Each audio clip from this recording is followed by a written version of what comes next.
warahmatullahi wabarakatuh.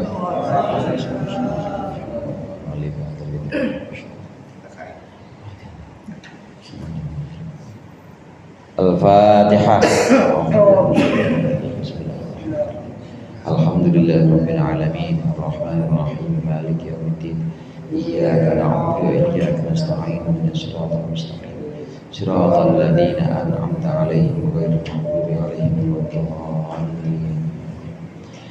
Bismillahirrahmanirrahim. Alhamdulillahil mu'allimil tullabi wa musahhiril khairi liman yata'allamu. Thumma as-salatu was-salamu 'alan nabi wa alihi wa sahbihi jayu'dhamu. Ya Rabbana kaffir 'anna dhunubana wa walidina wa liman huwa muslimu. Nad'uka Allahumma ilman nafi'an min yawmina idhal hisabi yaqumu. Amin amin amin wa ya fattahu. Amin amin amin wa ya alimu. Alhamdulillahilladzi an'ama 'alaina bi anwa'in ni'ami wa la ta'fi lisan wa faddalana 'ala sa'iri khalqihi bi ta'limil ilmi wal bayan. Wassalatu wassalamu ala sayyidina Muhammadinil mab'uthi bi khairil milali wal adyan wa ala alihi wa ashabihi buduri ma'alimil iman wa syumusi awalimil irfan. Amma ba'du, fa inna asdaqal hadithi kitabullah wa khairul hadi hadi Muhammadin sallallahu alaihi wasallam wa syarrul umuri muhdatsatuha wa kullu muhdatsatin bid'ah wa kullu bid'atin dhalalah. Para ustaz, para hujjaj, segenap hadirin jamaah Masjid Al-Mujahidin yang dirahmati oleh Allah. Alhamdulillah malam hari ini kita berkumpul kembali melanjutkan pengajian rutin kita. Mudah-mudahan hadirnya kita di sini mendapat ridha Allah dan apa yang akan kita pelajari menjadi ilmu yang bermanfaat di dunia wal akhirah. Amin rabbal alamin. Melanjutkan pengajian Ta'limul Muta'allim, kitab Ta'limul Muta'allim. Pada pembahasan sebelumnya kita telah disajikan cerita tentang Imam Abu Hanifah, imam yang termasuk salah satu dari 4 imam mazhab yang kita kenal. Imam Abu Hanifah usianya tidak jauh dari Imam Malik, artinya memang kalau kita bisa katakan ya sepantar. Nah, Imam Abu Hanifah ini usianya kira-kira 70-an. Dalam 70 tahun ini beliau haji. Kira-kira kalau kita dikasih umur 70, haji berapa kali Pak kira-kira? Berapa kali? Sekali. Imam Abu Hanifah waktu itu umurnya sekitar 70-an, hajinya 55 kali. Jadi tiap tahun pergi haji. Dan selalu saja sepulang beliau dari pergi haji ini selalu saja banyak yang menunggu datangnya beliau, karena memang banyak permasalahan-permasalahan yang ditanyakan kepada beliau.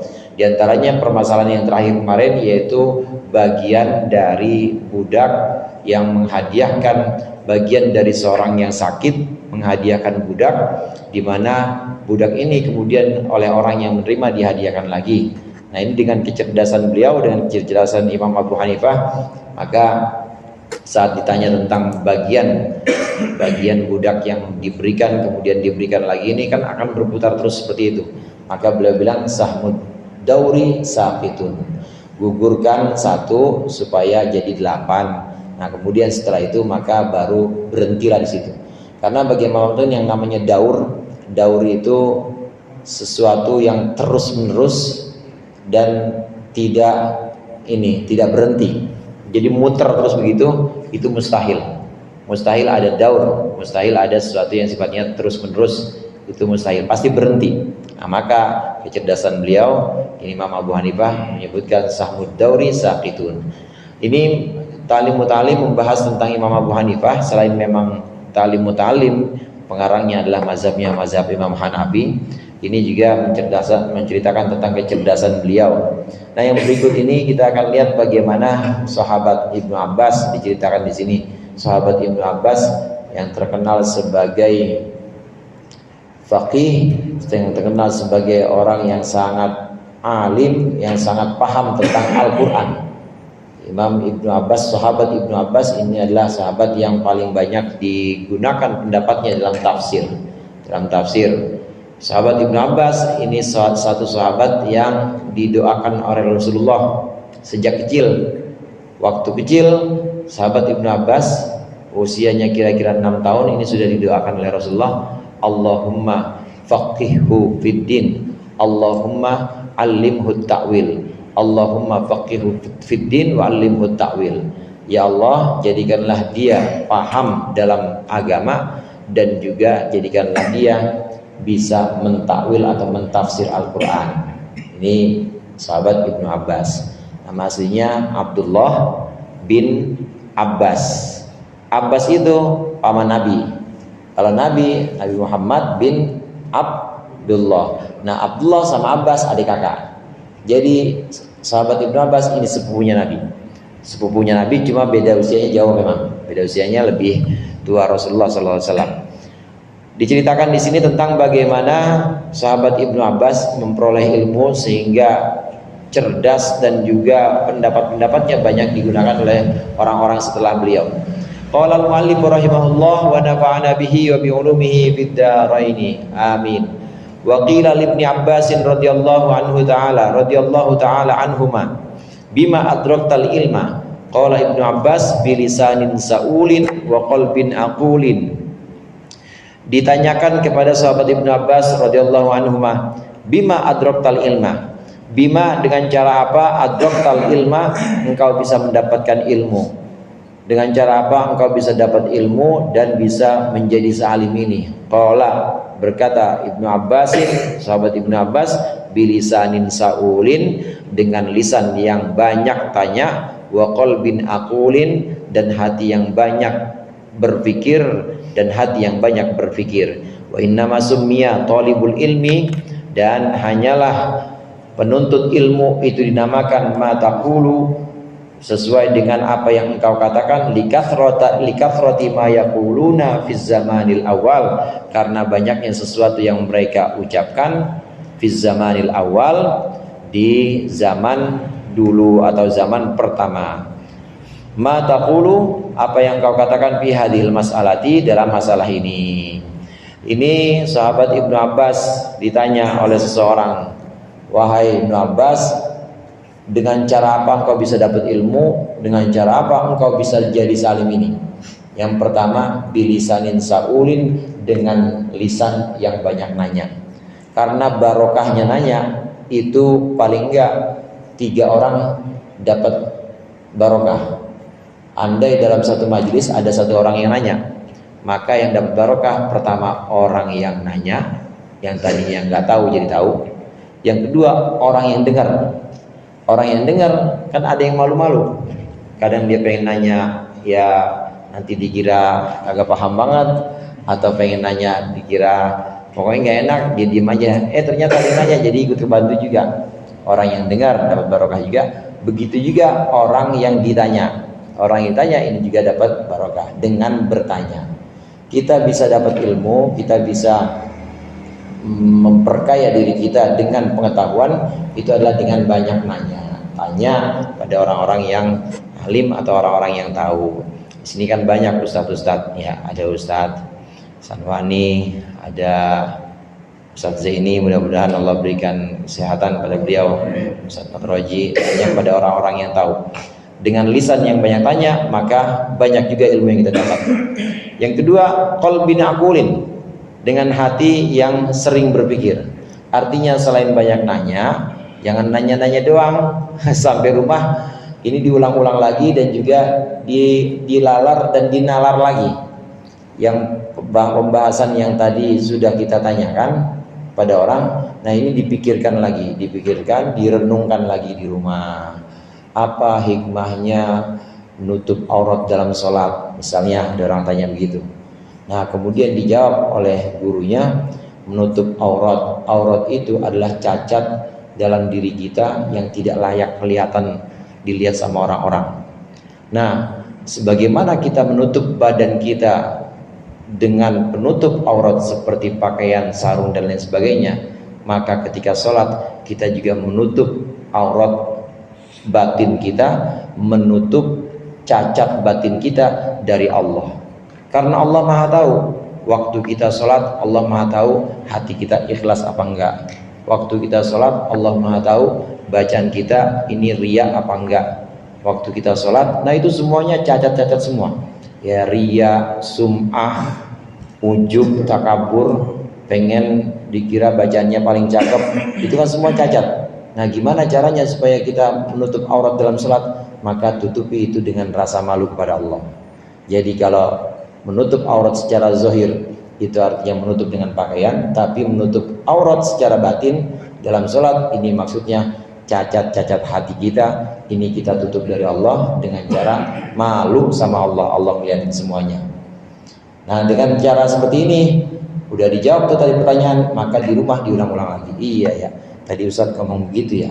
Kalau perlu dicatat di rumah dibaca lagi. Namanya qalbin aqul, hati yang banyak berpikir atau merenung.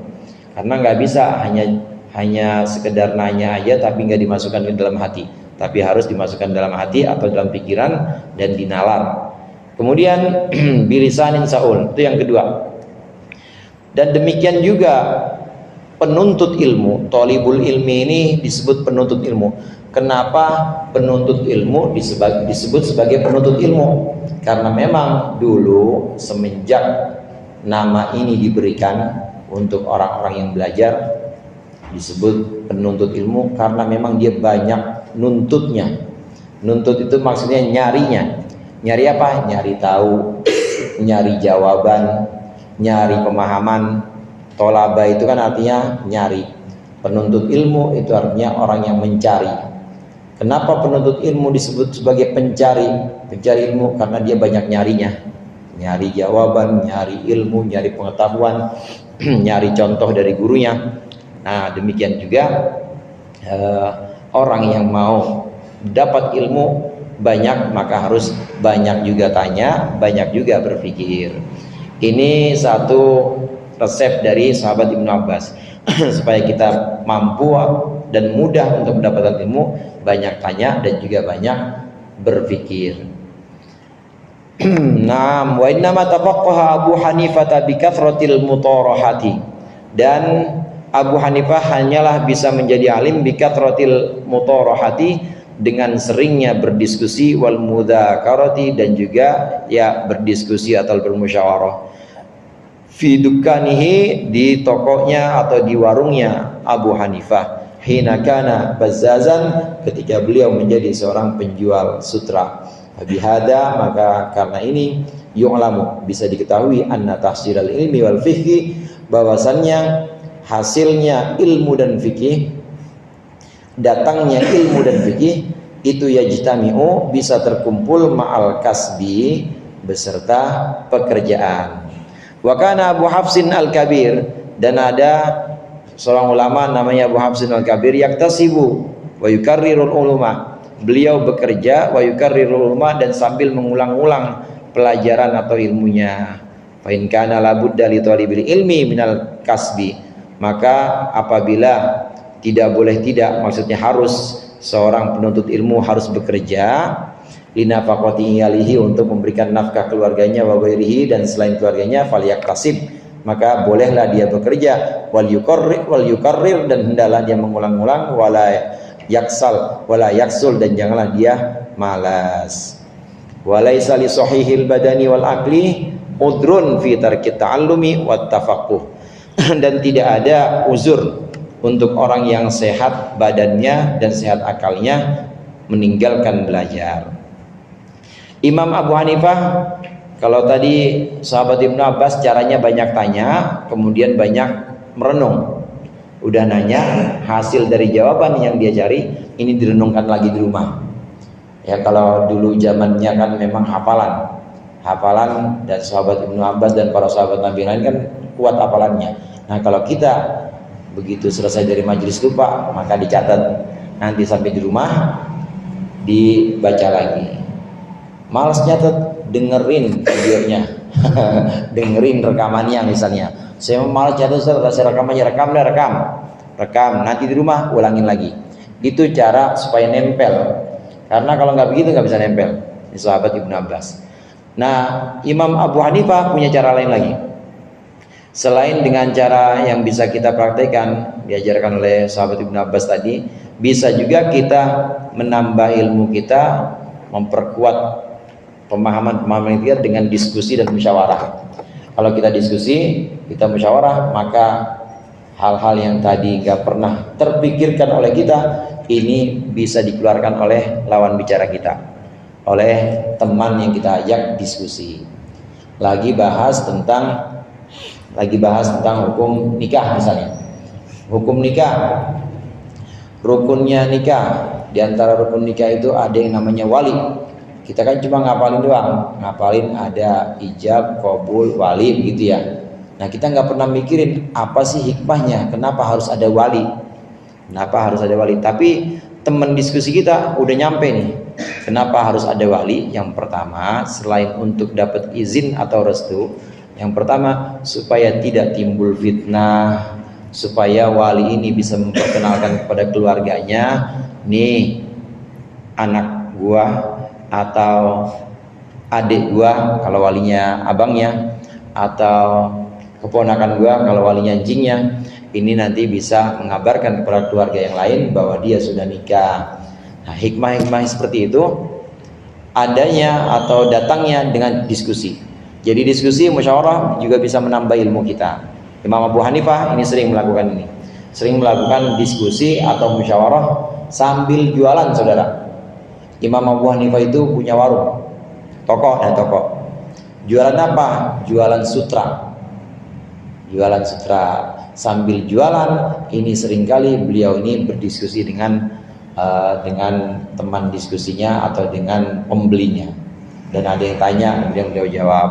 Ada beberapa rombongan misalnya datang punya pertanyaan, beliau jawab. Ini diskusi, dengan cara diskusi ini kemudian ilmu ini lebih berkembang, ada pengembangan dalam pengetahuannya.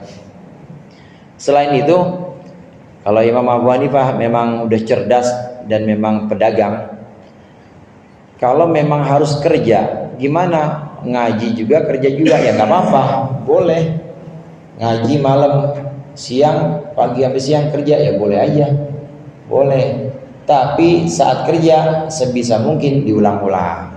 Sebisa mungkin saat kerja ini diulang-ulang atau dibaca lagi. Apalagi sekarang udah banyak ini Pak, banyak medianya. Bisa lewat ngaji lewat YouTube, bisa ngaji streaming, bisa lewat media sosial yang lain, misalnya lewat WA atau lewat macam-macam lah, IG. Itu ada kan banyak kata-kata atau nasihat-nasihat singkat. Itu dari situ aja udah bisa. Jadi nggak ada alasan untuk bekerja terus berhenti ngaji, nggak ada. Pasti ada jalan untuk tetap terus ngaji. Sekarang makin gampang. Disampaikan di sini, nggak ada uzur. Kalau kita mungkin ada uzur Jumat, orang yang sakit, maka dia boleh nggak sholat Jumat, namanya uzur Jumat. Tapi nggak ada uzur untuk berhenti ngaji, nggak ada. Selama masih sehat badannya dan masih sehat akalnya, maka nggak ada alasan untuk berhenti ngaji. Ngapa bang ngaji? Sibuk saya kerja. Lah lu sibuk kerja kan badan sehat bang? Ya sehat kalau buat kerja mah. Kalau buat ngaji tahu dah. Nah berarti kalau begitu nggak ada uzur. Artinya waktu dia masih bisa kerja, sehat badannya, dia masih bisa kerja, berarti sehat akalnya. Selama akal sehat, badan sehat, maka nggak ada alasan berhenti ngaji. Artinya harus tetap terus belajar. Kenapa demikian? Kenapa ngaji atau belajar ini harus terus dilakukan meskipun sibuk, meskipun harus cari nafkah untuk keluarga, untuk anak, untuk anaknya mertua. Tahu anaknya mertua Pak? Iya, bini kita. Kenapa tetap harus belajar? Fa innahu la yakunu afqara min Abi Yusuf. Karena sungguhnya orang itu, seseorang tidak ada yang lebih miskin dibanding Abu Yusuf. Walam yamna'hu dzalika minat tafaqquh. Dan tidaklah kemiskinan itu mencegah Abu Yusuf minat tafaqquhi dari belajar. Nggak ada alasan kalau badan sehat, pikiran sehat. Pikiran sehat itu maksudnya nggak gila. Badan sehat, pikiran sehat, maka nggak ada alasan untuk berhenti belajar. Harus tetap belajar. Sambil kerja, nggak repot, nggak, dan nggak harus ngedulin kerjaan, nggak. Orang ada yang lebih miskin, namanya Abu Yusuf. Abu Yusuf ini muridnya Imam Abu Hanifah.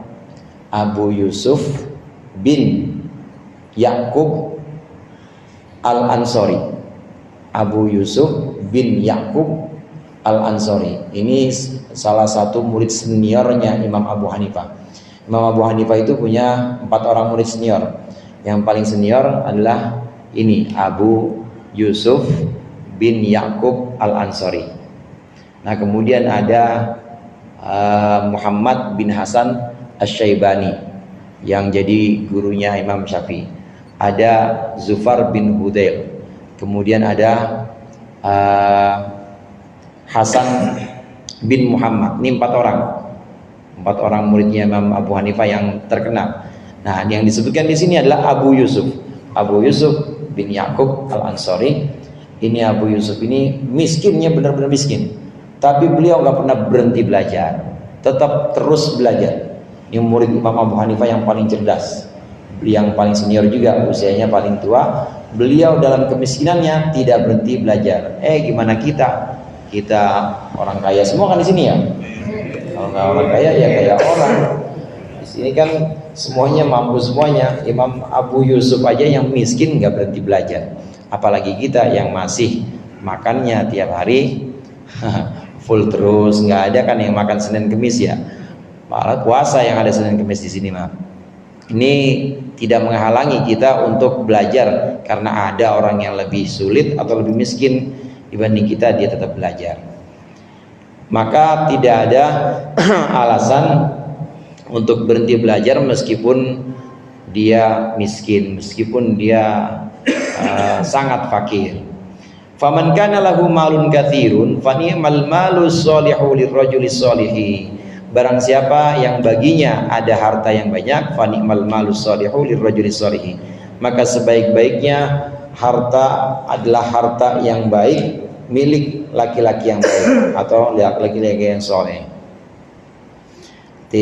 Ya kalau kita apalagi ya atau seseorang yang punya harta banyak, maka jadilah itu sebaik-baiknya harta. Kenapa? Untuk bekal, soalnya untuk bekal dia menuntut ilmu, untuk bekal dia belajar. Yang terkenal kaya itu Muhammad bin Hasan Asy-Syaibani, muridnya Imam Abu Hanifah, yang pernah saya sampaikan. Begitu sampai di Kufah, Imam Syafi'i pengen belajar kepada Imam Abu Hanifah, tapi sampai di sana Imam Abu Hanifah udah meninggal. Tinggal yang paling masyhur dan paling terkenal saat itu muridnya Imam Abu Hanifah, tinggal Muhammad bin Hasan Asy-Syaibani, muridnya banyak. Muhammad bin Hasan Asy-Syaibani ini, saudara, kalau ngitung duit di ruang tamu, dihitung duit di ruang tamu, jadi ada yang ngamplopin di ruang tamu, ini dihitung, dijejer begitu, jejer. Ini buat menunjukkan bahwa beliau ini adalah orang yang memuliakan ilmu, dan ilmu nggak ngemis-ngemis. Jadi benar-benar mensyukuri karunia ilmunya dan juga punya harga diri. Artinya duit gue udah banyak, nggak usah diamplopin. Duit gue udah banyak dan dijejer itu duitnya. Kaya. Nah, ini yang dimaksud dengan nikmal mal sholih lirrajuli sholih. Kalau memang miskin tetap harus belajar. Tapi kalau memang kaya, ya alhamdulillah, itu berarti kekayaan yang baik digunakan untuk hal-hal baik, yaitu untuk belajar. Imam Malik kaya juga. Imam Malik itu kaya. Waktu Imam Syafi'i pengen pergi menuntut ilmu atau ketemu Abu Hanifah, walaupun nggak jadi ketemu Muhammad Hasan Asy-Syaibani, ini untuk ongkos ke sana, untuk ongkos dari Madinah ke sana, ke Baghdad, ke Kufah, ini diongkosin oleh Imam Malik, dikasih ongkos. Ada namanya Abu Ya Sayyid Muhammad bin Alwi Al-Maliki, Mekah. udah meninggal. Nah, sekarang putranya ada putranya namanya Sayyid Ahmad bin Muhammad. Sayyid Ahmad bin Muhammad bin Alwi Al-Maliki di Mekah. Itu terkenal. Santri-santri Indonesia banyak yang ke sana belajar. Jadi di Mekah satu-satunya yang Sunni, satu-satunya yang masih memegang mazhabnya mazhab Maliki, yaitu pondoknya Sayyid Muhammad bin Alwi bin Abbas Al-Maliki ini. Nah, Sayyid Muhammad ini kalau santri udah pengen pulang dikasih duit, malah dikasih duit. Ini nikmal malus soleh lirrajulis salih. Sebaik-baiknya harta yang baik adalah untuk laki-laki yang baik atau untuk bekal menuntut ilmu. Kaya wajib menuntut ilmu, miskin wajib menuntut ilmu. Jadi tetap dua-duanya tetap punya kewajiban untuk menuntut ilmu. Waqila, dan dikatakan li alimin, kepada seorang alim ditanyakan kepada seorang alim, bima adraktal ilma, dengan cara apa engkau bisa mendapatkan ilmu? Qala, maka berkata orang alim itu, bi abin ghaniyin, dengan bapak yang kaya, li'annahu kana yastani'u bihi ahlal ilmi, karena sungguhnya bapak itu berbuat baik dengan hartanya ahlal ilmi, kepada orang alim atau kepada orang yang punya ilmi, wal fadli, dan juga orang yang utama. Fa innahu sababu ziyadatil ilmi maka sesungguhnya itu menjadi sebab tambahnya ilmu. Li'annahu, karena sesungguhnya istina atau berbuat baik itu syukrun ala nikmatil aqli, adalah syukur atas nikmat akal, wal ilmi, dan nikmat ilmu. Wa innahu sababuz ziyadati, dan itu adalah sebabnya tambah. Barokah itu artinya nambah. Kita punya harta, kita punya uang misalnya, uang yang tadinya cuma 500.000, nah kemudian nambah lagi, selama itu bukan hal-hal yang haram, tapi dari yang halal semuanya, itu namanya nambah terus, itu namanya barokah. Nah begitu juga ilmu itu bisa, kita cuma ngaji perukunan Melayu, tapi kita amalin, itu bisa nambah terus, namanya barokah. Nah bagaimana kita bisa mendapat barokah ilmu, keberkahan ilmu? Di antaranya adalah dengan berbuat baik kepada ahlul ilmi atau orang alim, itu bisa barokah. Ada cerita di sini, ada seorang alim ditanya, kenapa engkau bisa jadi alim seperti ini? Kenapa engkau bisa menjadi pinter kayak begini? Bapak saya, katanya, bukan sayanya tapi bapak saya. Dulu bapak saya kalau dekat sama orang alim itu pasti ngepelin bener saudara, bukan ngepelin gini, ngepelin gini mah bang itu ngajak berantem. Jadi ngepelin cincin gede banget ya, ngepelin beneran, nyecepin gitu. Dulu bapak saya kalau ketemu orang alim itu pasti nyamuin, ngasih ngamplopin itu pasti. Dan kalau ketemu orang utama, orang-orang mulia seperti wali-wali atau orang soleh, ini pasti dibekelin sama dia. Makanya saya jadi seperti ini. Ini penyebab barokahnya ilmu. Bisa dengan cara belajar, pasti itu. Bisa juga dengan cara diskusi, bisa juga dengan cara memberikan harta atau memberikan kekayaan kepada orang-orang alim dan orang-orang soleh. Itu ilmu bisa berkah. Kalau bukan buat kita, nanti anak kita yang jadi orang alim. Kalau buat kita bagaimana? Ya nggak apa-apa dah. Ya walaupun udah tua, tapi alimnya pas tua ya nggak apa. Tapi kalau kira-kira nggak sempat alim, ntar anak kita yang dapat, anak kita yang jadi orang alim. Ini kalau dekat kepada orang alim dan rela mengorbankan apapun, memberikan apapun untuk orang alim. Ini satu cerita yang ada di sini, cara untuk barokahnya ilmu atau biar nambah terus ilmu terus. Yang sering saya dengar itu, Allah yarham Mbak Bisri Mustafa, gurunya Njid. Kalau saya Mbak Khalil Bisri guru saya. Abahnya namanya Mbak Bisri Mustafa. Mbak Bisri Mustafa itu sering cerita, saya ini bukan keturunan kiai, bukan keturunan orang alim, keturunan orang biasa. Jadi bapak saya ini, kata Mbak Bisri, bapak saya ini namanya Mustafa, makanya namanya Bisri Mustafa. Bapak saya ini Mustafa. Mbah Mustafa itu cuma dagang, Pak, dagang. Tapi kalau sama orang alim itu benar-benar dikasih apa aja, termasuk sama kiainya Mbak Bisri, namanya Kiai Khalil Harun Kasingan. Ini apa aja dikasih. Waktu haji sekitar ya tahun 1900-an ya, waktu haji itu banyak kiai-kiai dari daerah Jawa Tengah, khususnya di sekitar Rembang itu pasti mau pulang diongkosin semuanya. Itu Mbah Mustafa. Mbah Mustafa bukan orang alim, tapi kalau ngelihat kiai atau ngelihat ulama ini benar-benar sangat takzim dan nyenengin ulama karena tahu barokah ilmunya. Tiap sore itu pasti ngirim. Jadi beliau selalu ini bawa dokar ya. Dokar itu delman. Ya, pakai kuda, dan itu bawa bungkusan makanan dikasih-kasih ke rumah kiai-kiai. Begitunya itu jadi bares sama kiai. Beliau bukan orang alim, Mbak Mustafa. Tapi munculnya orang kayak aku, kata Mbak Bisri. Ya, munculnya kayak aku, orang yang cerdas begini. Orang-orang pada ketawa kalau dengar cerita itu.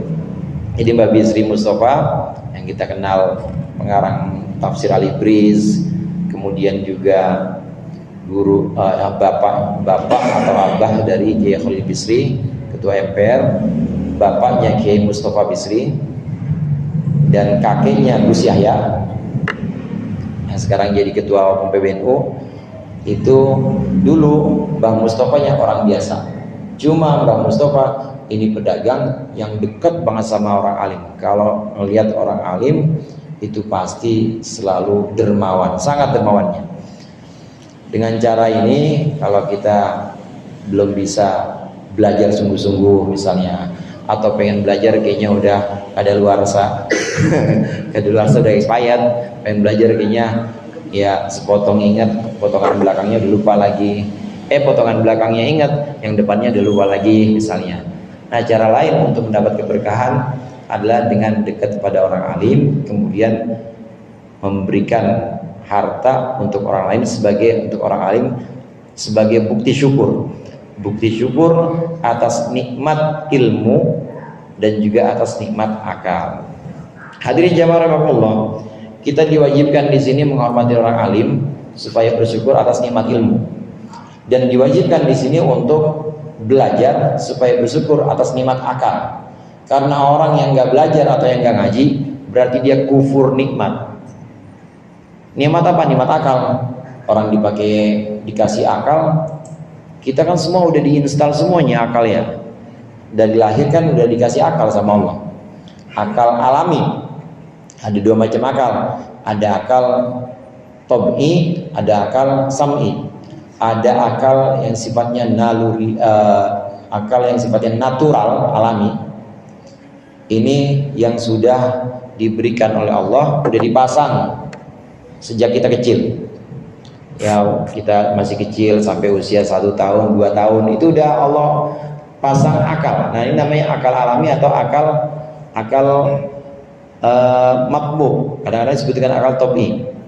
Kata Imam Ghazali, ra'aitul aqla aqlani famasbu'un wa matbu'u. Menurutku akal itu ada dua. Yang pertama akal matbu, akal alami. Yang kedua akal masmu. Akal alami ini semua dari kita udah diinstal. Kita umur 2 tahun itu udah mulai bisa ngomong, manggil orang yang depan kita laki-laki baba, yang di depan kita perempuan emak dipanggil.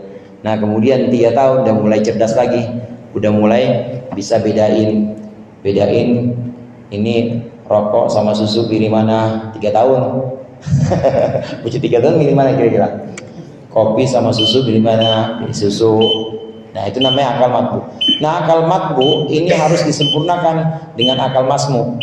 Kalau emang akalnya secara alami itu berfungsi, maka harus diperkaya lagi dengan akal masmu. Akal masmu ini yang menjadi tempat pengetahuan-pengetahuan tambahan. Kalau tadi hanya sekedar bisa bedain mana kopi, mana susu, sekedar bedain mana sendal emak, mana sendal bapak, gedean yang mana. Nah ini udah mulai tahu apa itu sholat, hukumnya apa, wajib apa sunnah, kemudian rukun-rukunnya apa saja. Ini namanya akal masmu. Dalam rangka mensyukuri nikmat akal, maka kita harus belajar atau ngaji. Kalau nggak belajar, nggak ngaji, berarti kufur terhadap nikmat akal.